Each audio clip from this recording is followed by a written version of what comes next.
and Perfectman as well. This is going to be the first match. The teams are Team 8 against KT Rolster. This match has absolutely no bearing on anything.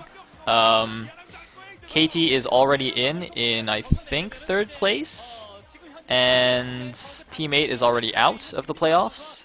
And no matter what the result of this match is, I think KT will still be 3rd, and Team 8 will still be out. So, today is just a match for funsies. And hopefully that means we get to see some really interesting play, because of course, you know, neither team really is under any pressure, so we could see some, you know, random newbies coming out to play. Personally, I think that's a good idea for KT to actually play some of their second string players who haven't had an opportunity to play this season. I mean, as you can see, they are playing Perfectman here. He's only played 1 game this season. Because, in case you didn't know, the format of the playoffs is going to be a little bit different from the regular season. For the regular season, of course, we've had best of 5s with no ace match. For the playoffs, we are going to be having best of 7s with an ace match. So a little bit of a different dynamic there. Of course, KT going to benefit from the ace match due to Flash, but they also have to worry about, you know, playing some of their lesser used players, since it is going to be a longer series. They have to have at least 2 other players besides Flash win in order to take it to the ace match. So I think it would be a good idea, a good opportunity to maybe give some airtime to players like Hoja, or maybe some of their other, you know, players who they might think about using in the playoffs. Anyway, we are getting started here. The map is going to be Neo Outlier. On the VOD title, it just says Neo, which could be Neo Outlier, could be Neo Chain Reaction, could be Neo Electric Circuit. I guess Perfectman's name is too long. I mean, I completely sympathize. If you look at my overlay, Perfectman, the ID just takes up way too much space. But that's alright, we'll forgive him for that. Looks like in game he actually called himself TG. So I'm tempted to actually just change his ID to that on my overlay, because that's a lot easier. But anyway, he's going to be the orange Protoss on the left side. Jaedong will be the teal Zerg, I believe, on the right. And so teammates leading up with Jaedong this time. In the last 2 matches they played, of course, neither of those mattered either, because teammates been out for a while. And oh, apparently it's Flash's birthday, or they just like giving him random cakes. I'm gonna assume that's Flash's birthday. Happy birthday, Flash! I think that's Flash's dad.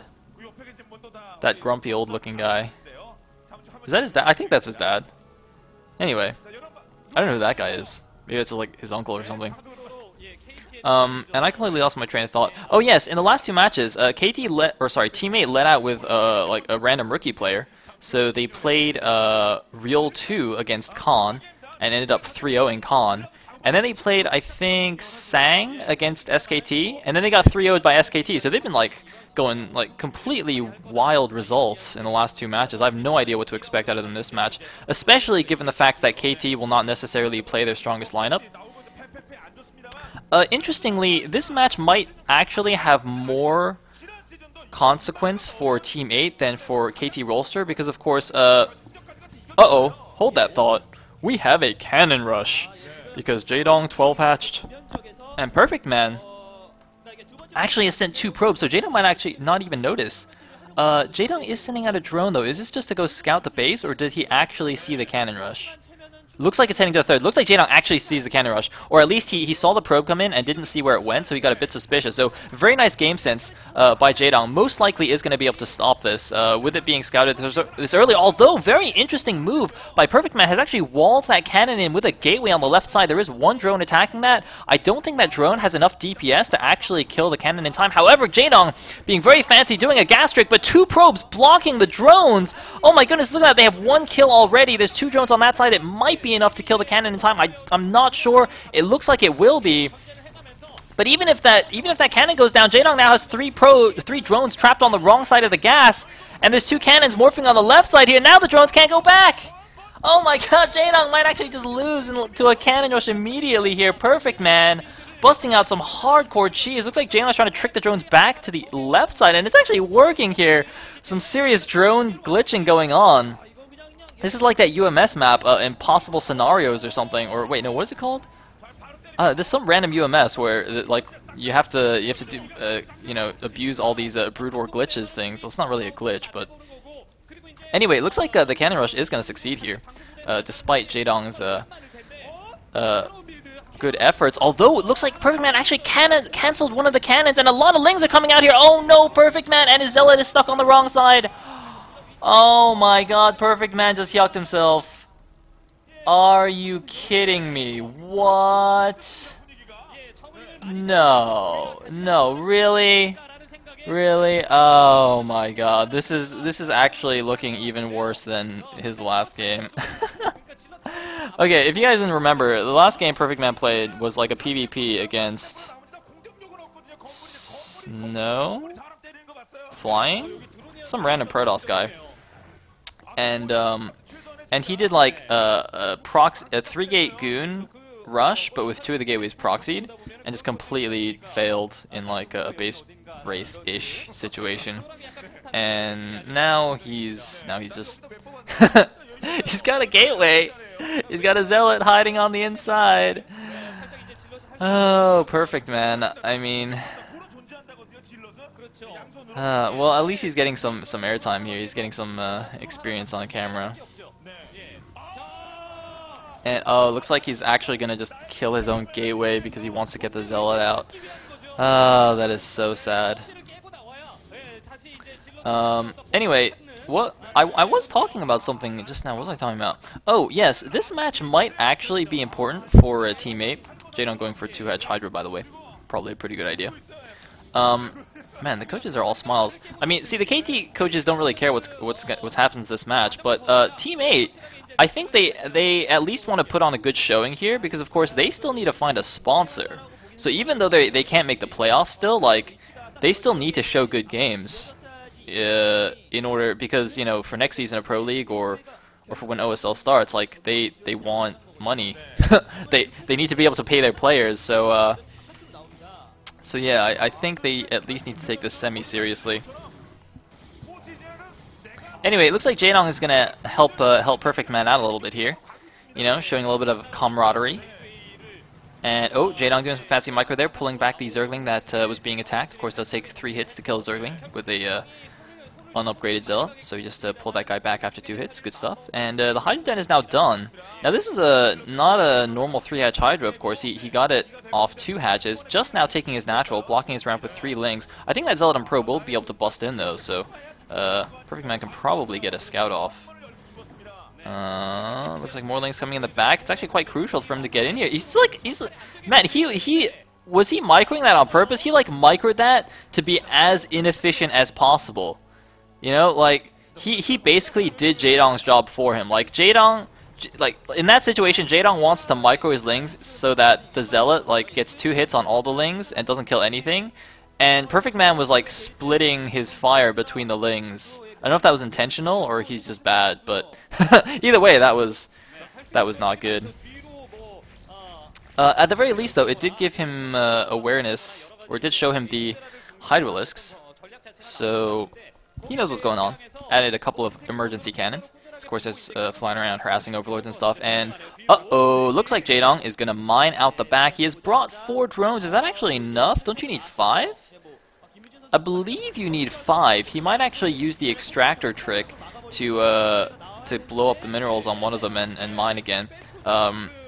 Basically, oh no, I'm sorry, he does have 5 here. They were just stacked, so I couldn't tell. But what he could have done also was, you can mine 1 set of minerals, and once the drone picks it up, you go and make an extractor, and then you cancel it, and it doesn't have the minerals anymore. So you could have done that as well. There is a base pretty nearby there. But it looks like he just committed all 5 drones.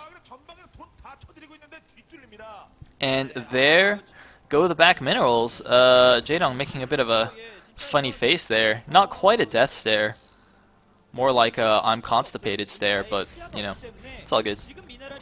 So, a probe of Perfectman's gonna come back here, but it's too late. Like, he can't block it here. All he can do now is make emergency cannons on the other side of his natural, which is gonna be quite annoying, because he's already invested 6 cannons at the front, but they're not quite gonna cover the minerals at his natural, so he's gonna need like a couple more cannons at least.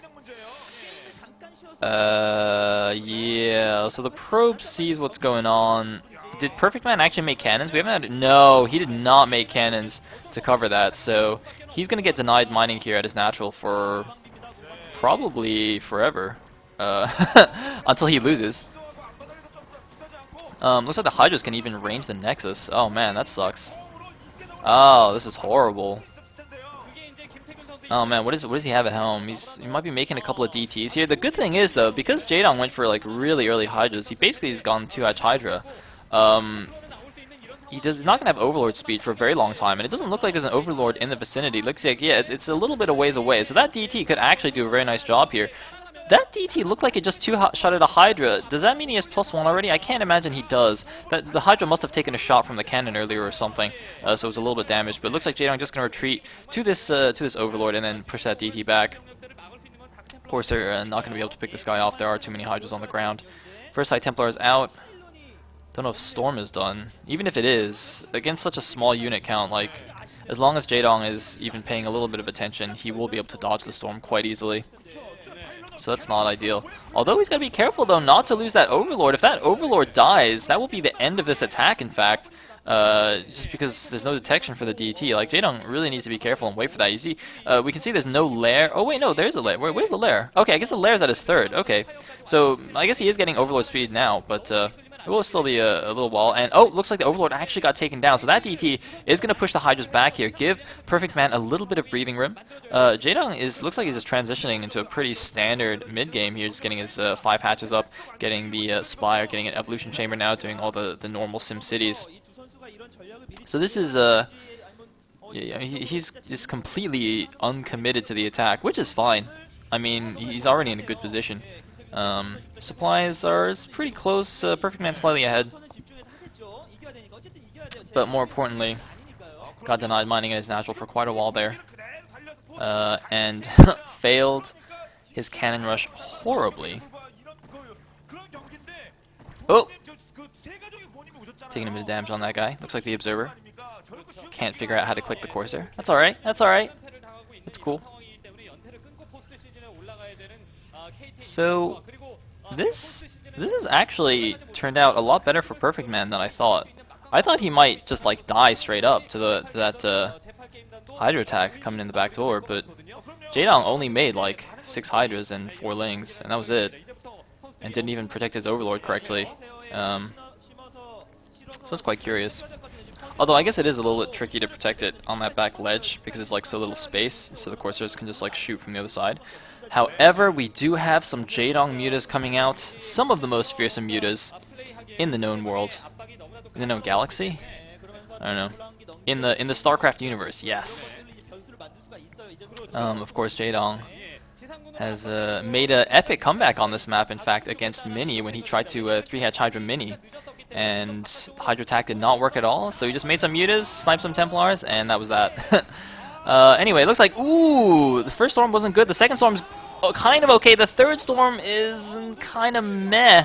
I mean, you know, even if Jaedong actually hasn't killed anything there, one of the High Templars killed himself, and he also just baited out 4 storms. So I think that was already worth it. I don't think he actually lost a muta. He just took some damage. Meanwhile, Perfectman is trying to trick this DT in the back. Now that is a lot harder than it looks, by the way.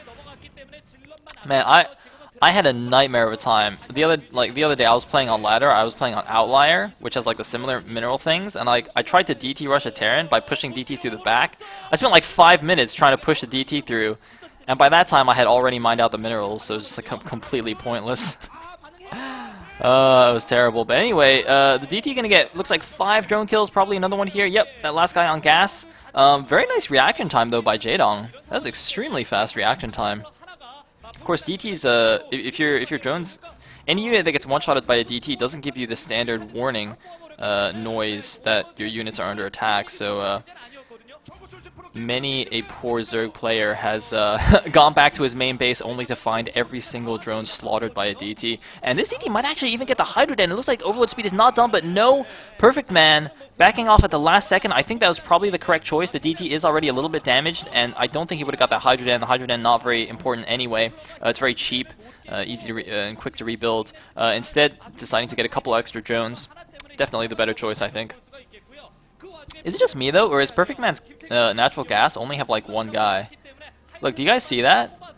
I'm pretty sure Perfectman's natural only has one probe mining on the gas, which is awful, considering High Templars cost quite a bit of gas, as do Dragoons and Corsairs. So yeah, probably want to fix that. Anyway, Perfectman sending a probe to take his third. That's gonna get denied pretty easily. He didn't send any units there to help out. And he does have quite a few Dragoons, but I don't see any High Templar. He's gonna need some High Templar. I mean, as Jaedong himself taught us, Dragoons and Zealots aren't gonna cut it against mass Hydras. Like seriously, dude, you need High Templar, man. See, I think this is definitely a result of his not mining gas at his natural. Look at this, he's just got only Zealots and Dragoons. He's got no High Templar. I mean, just now Jaedong did snipe one, and one High Templar killed itself, but I mean still, this is way too few High Templars for this point in the game. Jaedong can just mass Hydras now and not worry about a thing, and just A-move his way to victory. Finally, a couple of High Templars coming in here. There are a decent number of Dragoons, but Dragoons don't exactly have the highest DPS, especially against Mutas. I think Mutas are small units? Could be medium. Either way, Dragoons don't do full damage to them. And there's only one Corsair here, so Perfectman gotta be very careful not to let these guys get sniped. Jaedong now doing his standard, massing the Hydras. The Templar's getting a little bit lagged behind. Jaedong just trying to find an opening here. Looks like he's gonna snipe the Corsair actually. Very nice snipe there. And he's actually got a slight supply lead now. 131 against 125, 129 now. That's not ideal. Oh, looks like he's gonna get them. He's gonna get 1 and 2. Nice predictive storm there. It does get a little bit of damage off on the Mutas, but now the Hydra's gonna come in and clean everything up. Wow, Perfectman not even engaging as a group here, as one army, kind of going in piecemeal. That's not ideal. Oh man, he's got a lot of speed lots coming in, but in these numbers, the Hydras are just going to rip them to shreds, I think. Like, Jaedong's Muta's coming in here. He's looking for more Templar, and he doesn't even find them. There's, like, no Templar for him to kill. He could actually just use his Mutas to help in this engagement. I mean, look at this. The Speedlot's not even able to get a good surface area because of this bridge here. Oh, man, horrible engagement for Perfectman. Although, it looks like just by sheer weight of numbers, he's actually going to crush through Jaedong's army. The Muta's coming in from the back. It's actually going to be very close. No, Jaedong coming out of nowhere with like an extra 20 Hydralisks. It looks like they just got lost at the expansion there. Took a little detour before he found them again. So yeah, Jaedong now with like a 40 supply lead. Perfectman I think is trying to get his third up again, but that's going to get taken down very easily. Jaedong getting his fourth up at the top left. So Perfectman gonna be 0 and 2 this season in Pro League. Not exactly the best stats. I hope KT's not thinking about using him in the playoffs, though, are they? I mean, you know, obviously you can't really fault him for losing to Jaedong, but his play has been horrible. I mean, he's come out, basically both games we saw this season, he's come out with, like, specific cheeses prepared, and he's just completely botched them. Like, not even, you know, it didn't even require amazing play from his opponents. He's just like bad. I mean, I'm sorry, you know, no disrespect to Perfectman, but if KT plays him in the playoffs, I will be extremely surprised. Anyway, maybe if he'd had a better performance in this game, but as it stands, I don't think that would be a good idea.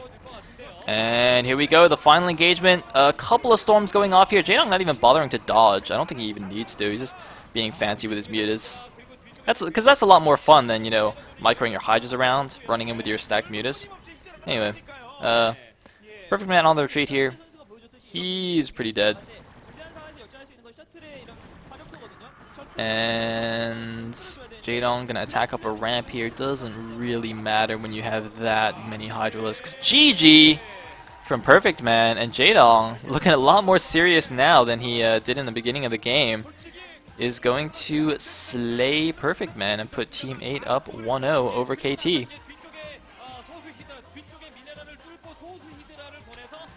So, man, feel a little bit bad for Perfectman.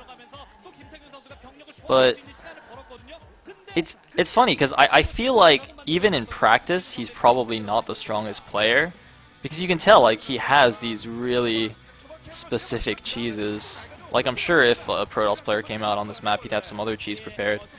So, yeah. I don't know. I guess maybe you could use him to try and randomly snipe somebody in the playoffs. But seems a bit risky. Anyway. Oh, one thing I do have, by the way. See, Jaedong is too mannered to do a ceremony, so I'm gonna do a ceremony for Jaedong. This is Jaedong's ceremony, guys.